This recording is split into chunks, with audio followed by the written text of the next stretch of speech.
capítulo 10.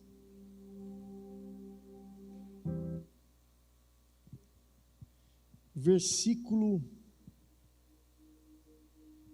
22.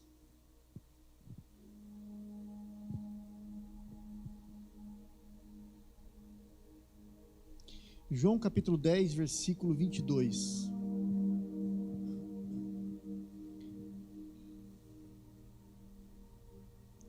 Abram suas Bíblias, todos acharam? Ok. Diz assim o texto, acompanhe comigo, mesmo assentado, mas em reverência ao Senhor da palavra, acompanhe comigo. Celebrava-se em Jerusalém festa da dedicação. Era inverno. Jesus passeava no templo, no pórtico de Salomão. Rodearam-no, pois, os judeus e o interpelaram: até quando nos deixarás a mente em suspenso? Se tu és o Cristo, dize-o francamente.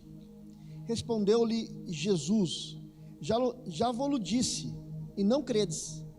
As obras que eu faço em nome do meu Pai testificam a meu respeito. Mas vós não credes, porque não sois das minhas ovelhas.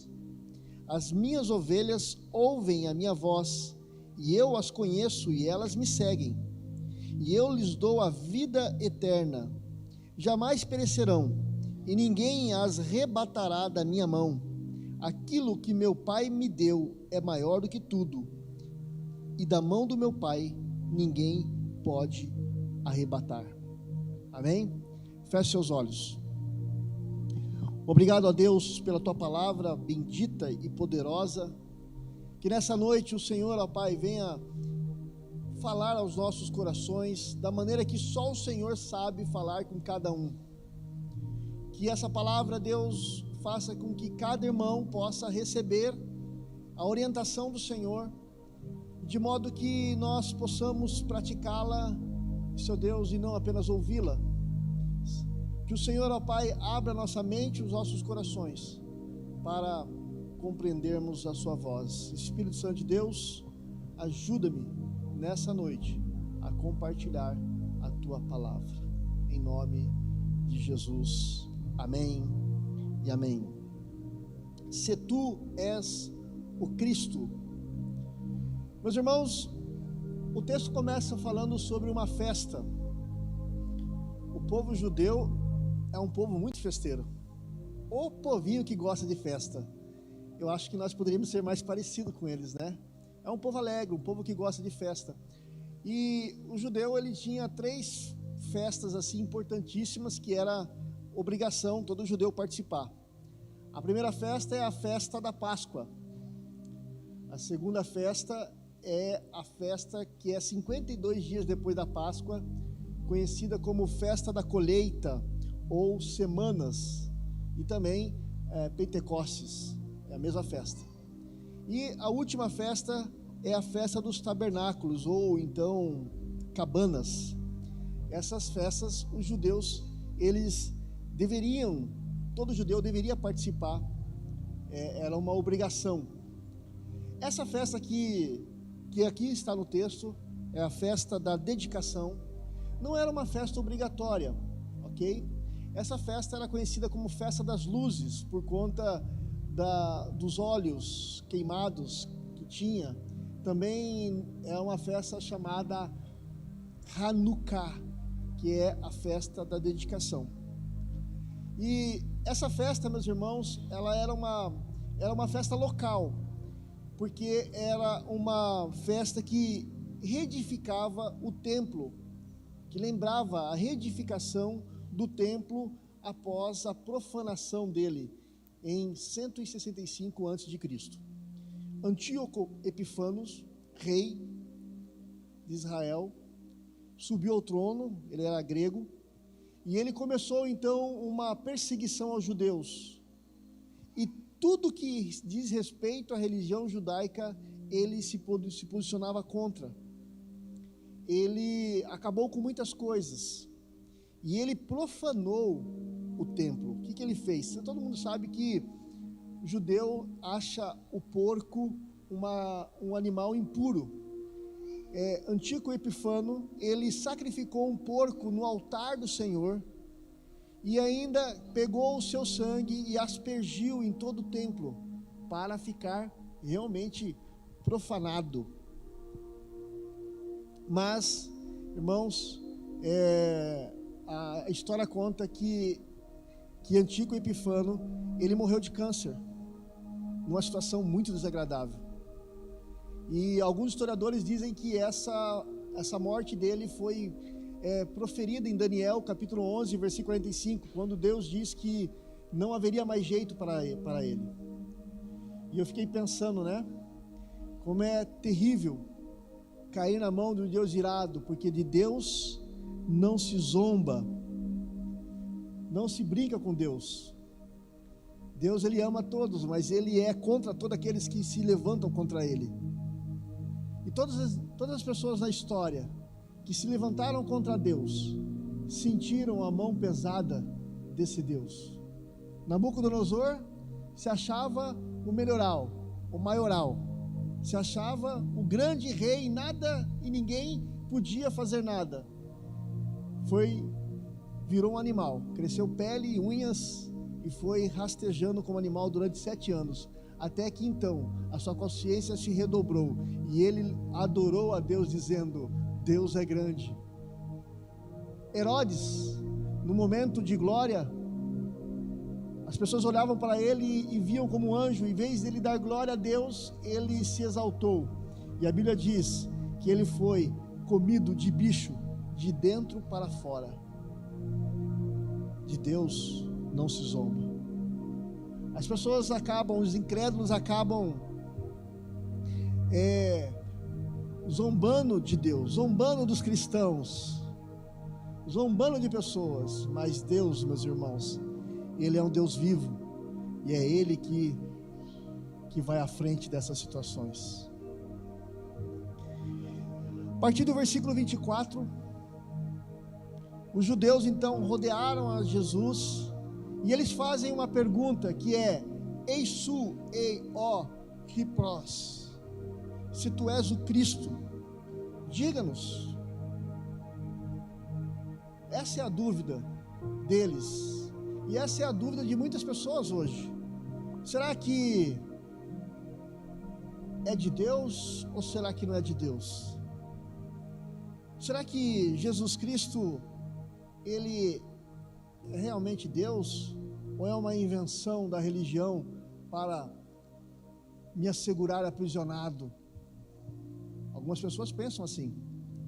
As pessoas hoje, elas estão duvidando de tudo, elas acreditam em coisas mais excêntricas e mais sem pé sem cabeça, mas não conseguem acreditar muitas vezes na palavra de Deus e entender que Jesus Cristo é o Senhor dos senhores e todo joelho se dobrará diante da presença dele um dia. As pessoas dizem: olha, eu preciso de uma prova para que eu possa acreditar, algo mais palpável, algo que saia um pouco do campo da fé. Mas esse não é o tipo de fé que Deus espera dos nós cristãos e das pessoas que dizem que creem nele. Tomé, meus irmãos, lá em João capítulo 20, 25, vocês conhecem a história. Tomé, os discípulos estavam reunidos no cenáculo e alguém disse: olha, o Senhor apareceu aqui. Tomé disse: não, eu não vou crer. Se eu não tocar nas suas marcas e não tocar os meus dedos, nas suas marcas, eu não vou crer. Esse não é o tipo de fé que Deus espera de nós cristãos, ovelhas do Senhor. Porque muitas vezes, meus irmãos, o cristianismo é andar, muitas vezes não, na maioria das vezes, é andar por fé. Tomé foi repreendido por Jesus, naquele mesmo momento. Se você olha ali em João, capítulo 20, versículo 29, Jesus disse para ele: olha, porque você me viu, você creu? Felizes os que não me viram e creram. Essa é a fé. Infelizmente estamos vivendo um tempo onde as pessoas querem algo palpável, elas querem caminhar com Cristo, mas elas precisam de algo palpável para se segurar, mas essa não é a fé que o Senhor espera que nós tenhamos como cristãos. Deus espera que nós andemos por fé. A Bíblia, a fé é descrita na Bíblia. Quando abrimos lá em Hebreus, se você quiser abrir comigo o livro de Hebreus, por gentileza, e depois você pode ler em casa todo esse capítulo, você vai ver que a fé é a certeza das coisas que se esperam e as convicções de fatos que não se veem. E ele começa então a dizer o seguinte: olha, pela fé entendemos que o universo foi formado pela palavra de Deus, de maneira que o visível veio a existir das coisas que não aparecem. Isso é fé.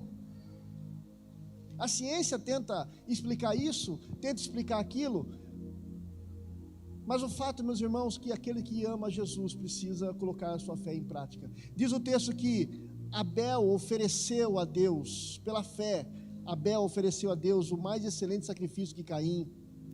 Diz o texto que pela fé Noé, divinamente instruído, construiu uma arca. Diz o texto que pela fé Abraão obedeceu o chamado e ofereceu o seu filho. Pela fé, queridos irmãos, Jacó abençoou a sua descendência. Pela fé, os pais de Moisés o seguraram, o amarraram e colocaram num cestinho, esperando que ele fosse salvo. Pela fé, meus irmãos, Raabe, a prostituta, salvou toda a sua casa. Pela fé, as muralhas caíram. As pessoas que não possuem fé, queridos irmãos, elas sempre precisam de mais prova. E não adianta o quanto você dá de prova para essas pessoas, elas nunca é suficiente. Quando você olha o texto 25 ali, volta lá em João capítulo 10, versículo 25, você vê que Jesus responde a eles: eu já disse para vocês, mas vocês não creem. As obras que eu faço em nome do meu Pai testificam a meu respeito. Não adianta você tentar provar coisas para incrédulos, porque eles não vão crer. Você prova uma coisa, eles discutem outra. Você fala uma coisa, eles discutem outra, porque sempre vai faltar provas. É por isso que Hebreus capítulo 11, versículo 6 diz que sem fé é impossível agradar a Deus. Irmãos, nós estamos vivendo um tempo de pessoas que frequentam a igreja, mas não têm fé. Não creem no improvável, no impossível, no sobrenatural mais. Esperam que as coisas aconteçam como de uma forma que elas possam explicar. Mas não é isso, meus irmãos. Não é o tipo da fé que Deus espera que nós venhamos exercitar. A fé que Deus espera de mim e de você é uma fé num Deus todo-poderoso, soberano, extraordinário, que traz à existência o que não existe, conforme a sua palavra e a sua vontade. É nessa hora que nós exercemos nossa fé, quando alguém diz: olha, não tem mais jeito, você fala: tem sim, porque o meu Deus é grande, tem jeito, eu vou crer. Eu estava hoje visitando um irmão da congregação lá, e esse irmão, ele subiu, mora na chácara, ele subiu num negócio dessa altura assim, e quando ele desceu, alguma coisa aconteceu no pé dele, que ele está de muleta faz 1 ano. E eu falando com ele, ele falou assim: pastor, eu fiz 2 ressonâncias, o médico disse que está muito feio e não vai ter jeito. Eu falei: irmão, o médico pode dizer o que quiser, a última palavra é de Deus. Eu creio, creia também. Vamos orar, Deus vai mudar essa situação. Nós precisamos andar por fé, meus irmãos, não adianta. Tem coisas que o mar só vai se abrir quando você colocar o pé na água, aí ele divide. Enquanto você duvidar, as coisas não vão acontecer. Versículo 26, olha só que interessante. Jesus, ele muda um pouco do discurso dele, e ele começa a voltar a falar das suas ovelhas, que ele tinha falado no capítulo anterior.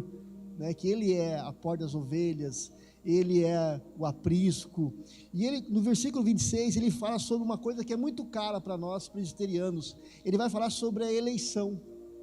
A eleição está clara nesses versos. Versículo 26 diz: mas vós não credes, porque vós não sois das minhas ovelhas. Irmãos,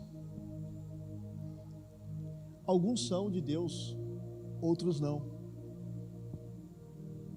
Desculpe quebrar o teu telhado de vidro, você que acha que Deus ama todos mas alguns Ele escolheu e outros não.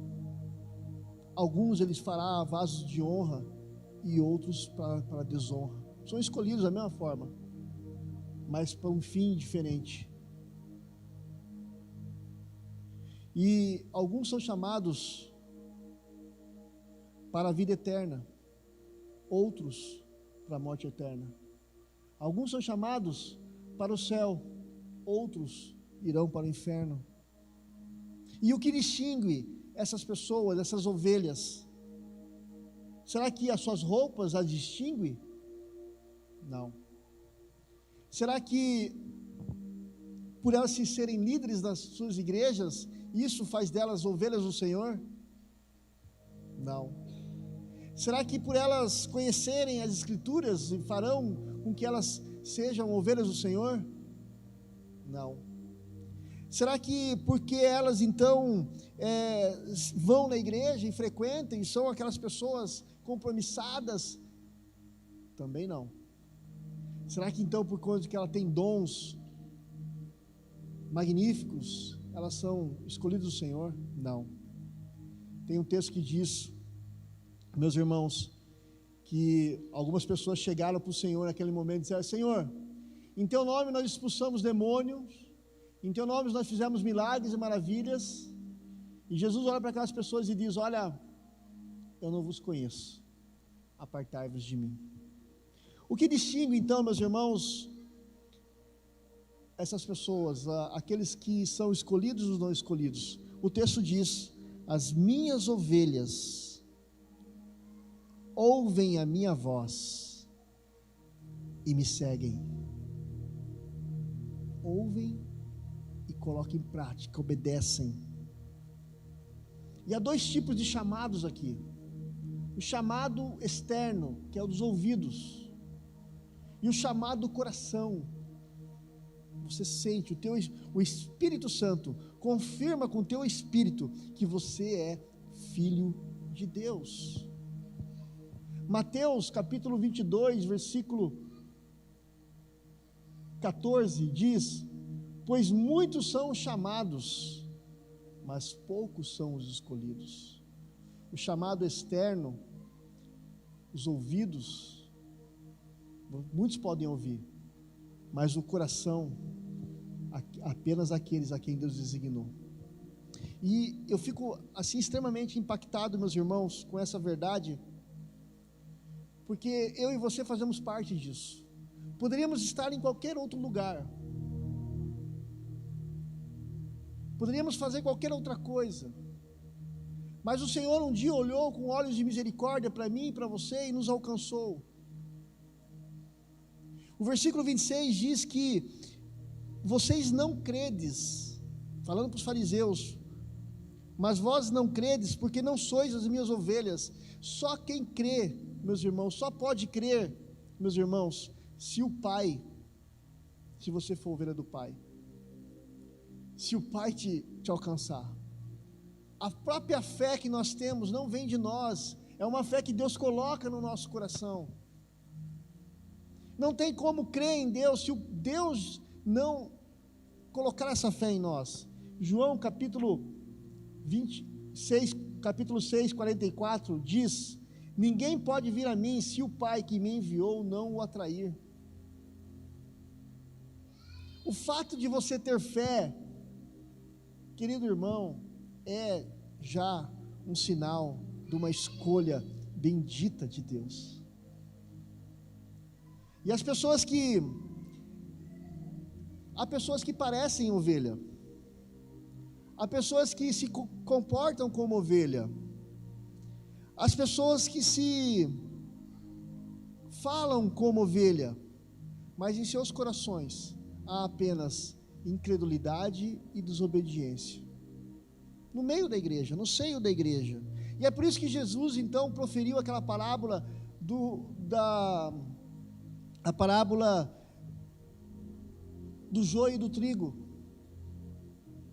Vocês conhecem essa parábola? Quiser abrir comigo em Mateus capítulo 13, por gentileza.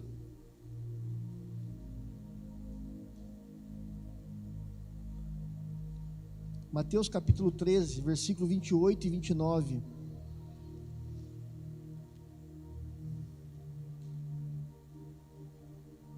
Diz assim, versículo 28. Ele, porém, lhe respondeu: um inimigo fez isso. Mas os servos lhe perguntaram: queres que vamos e arranquemos o joio? Não, replicou ele, para que ao separar o joio, não arranqueis também aquele que é trigo. Deixai-os crescer juntos até a colheita, e no tempo da colheita direi ao ceifeiro: ajuntai primeiro o joio, e atai-o em feixes para ser queimado, mas o trigo recolhei-o no meu celeiro. Queridos irmãos, Deus sabe quem são os seus. Na casa do Senhor, no seio do Senhor, há aqueles que parecem, mas não são. E o texto diz, meus irmãos, que esses foram inseridos pelo inimigo. Estão aqui para trazer confusão, discórdia, brigas e puxar quanto puder. Mas mesmo assim o Senhor tem cuidado e diz: olha, não vamos tirar agora, espera crescer, deixa crescer junto, e no momento certo nós vamos recolher. Isso é eleição, meus irmãos.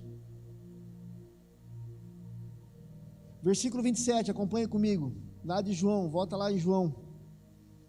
Diz o seguinte: as minhas ovelhas ouvem a minha voz, e eu as conheço, e elas me seguem. Quando eu ouço isso, eu penso na questão da graça irresistível. Aqueles que são do Senhor, meus irmãos, eles ouvem a voz de Deus.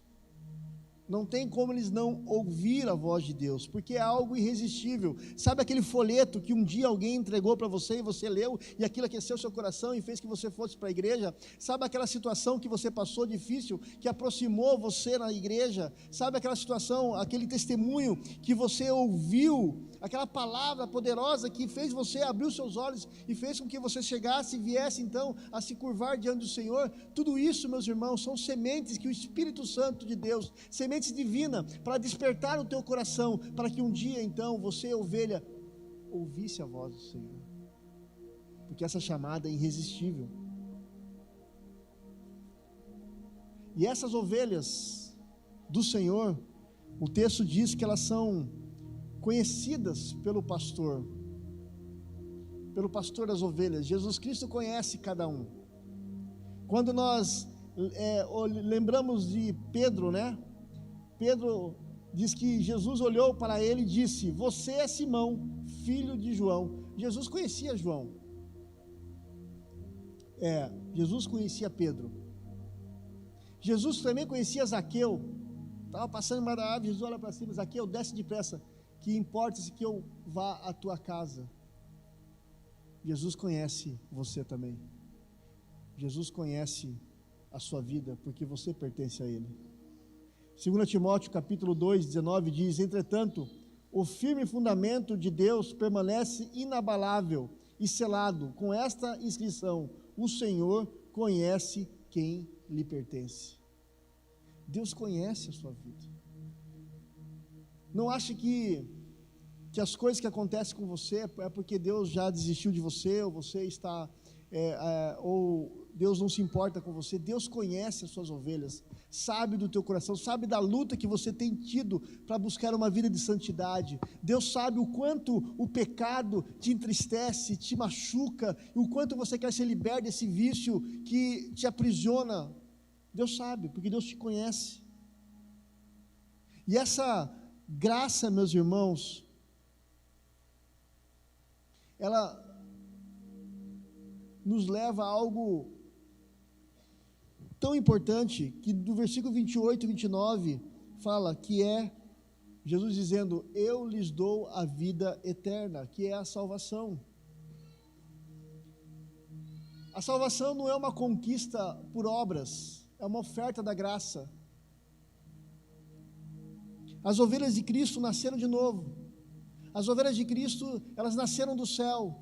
As ovelhas de Cristo, elas podem ter a certeza da vida eterna, porque a vida eterna não pode ser interrompida na vida dessas ovelhas. A salvação, meus irmãos, foi dada a você, e nada mais pode ser tirado. Versículo 28, ali, 28 e 29, eu lhes dou a vida eterna, jamais perecerão, e ninguém as arrebatará da minha mão. Nada, ninguém, circunstância nenhuma pode nos tirar aquilo que o Senhor já nos deu, que é a vida eterna, a salvação. Romanos, abra comigo por gentileza, Romanos capítulo 8.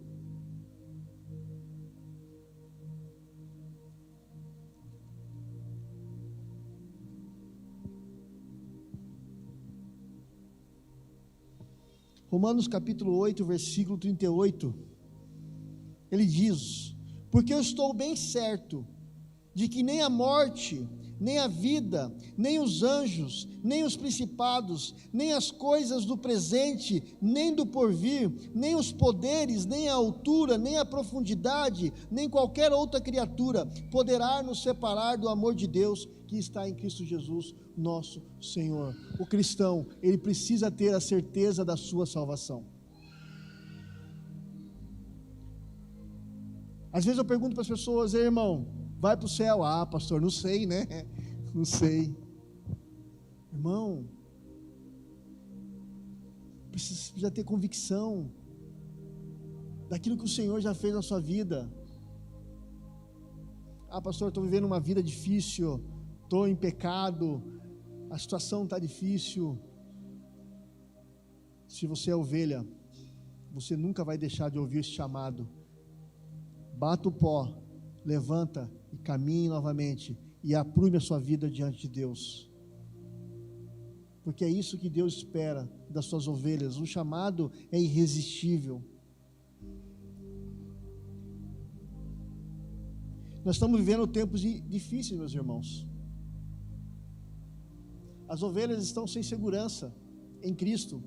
As ovelhas estão correndo atrás do judaísmo novamente, correndo atrás de arca, da aliança, de shofar, de faz isso, faz aquilo. Não, a tua segurança é Cristo, e isso é pela fé.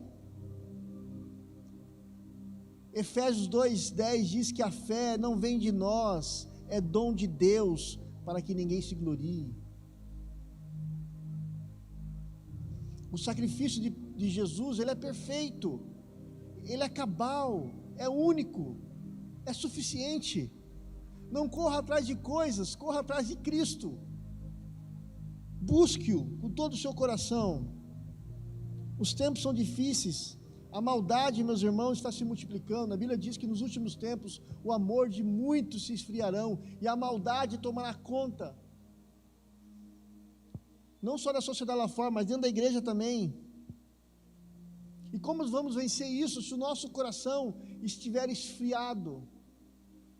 Somos ovelhas, mas nosso coração está esfriado, porque não nos alimentamos, não buscamos o nosso Rei, o nosso Senhor. Que nessa noite você possa sair daqui com a convicção que você é ovelha, e você precisa estar no aprisco do Senhor, não em qualquer outro lugar. A sua postura, meu irmão e minha irmã, em relação ao Evangelho, vai denunciar a sua natureza, se é ovelha ou não. Isso me traz muito temor, sabe por quê? Porque eu não falo de um lugar onde me considero uma pessoa santa e não peco. Eu peco, e bastante, mas isso me traz uma tristeza.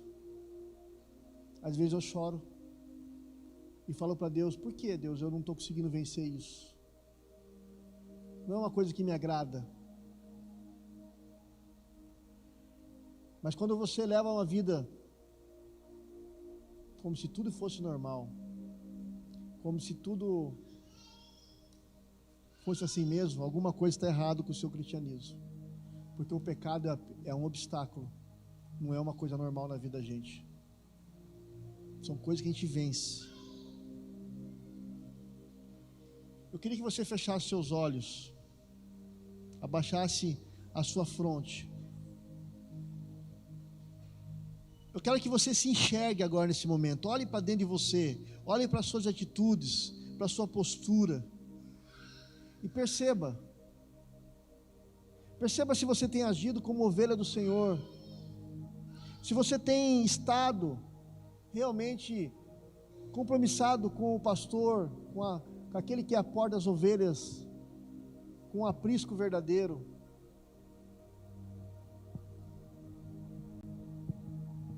Se você se enxergar e perceber que você precisa se comprometer muito mais com Cristo do que com a estrutura, eu quero pedir para você, pedir perdão para Deus nessa noite, e falar: Deus, me ajuda a crescer no conhecimento do Senhor.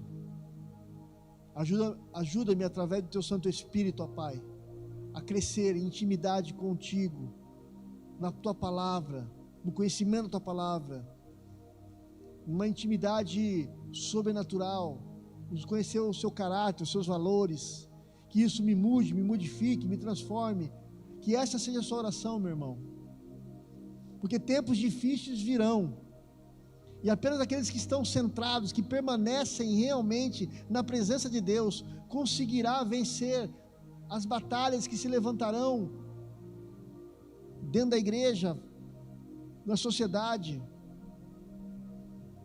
Perseguições virão,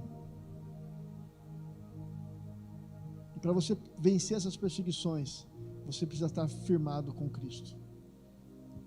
Senhor, eu quero orar por todos nós e clamarmos, Deus, para que o Senhor nos ajude, Deus, a olharmos para Ti, seguirmos os Teus passos, ouvirmos Sua voz, obedecermos, que venhamos crescer, Deus, como cantamos aqui, que a santidade do Senhor tome as nossas vidas, nos ajude a sermos santos, santos na mente, no falar, no olhar, no agir, Deus, que tudo isso seja para a glória do Senhor, que venhamos ser seus representantes aqui nessa terra, que quando as pessoas olharem para nós, possam vê-lo, Senhor. Esse é meu desejo, que o Senhor, ó Pai, nos ajude a crescer nessa noite, em nome do Senhor Jesus. Amém e amém.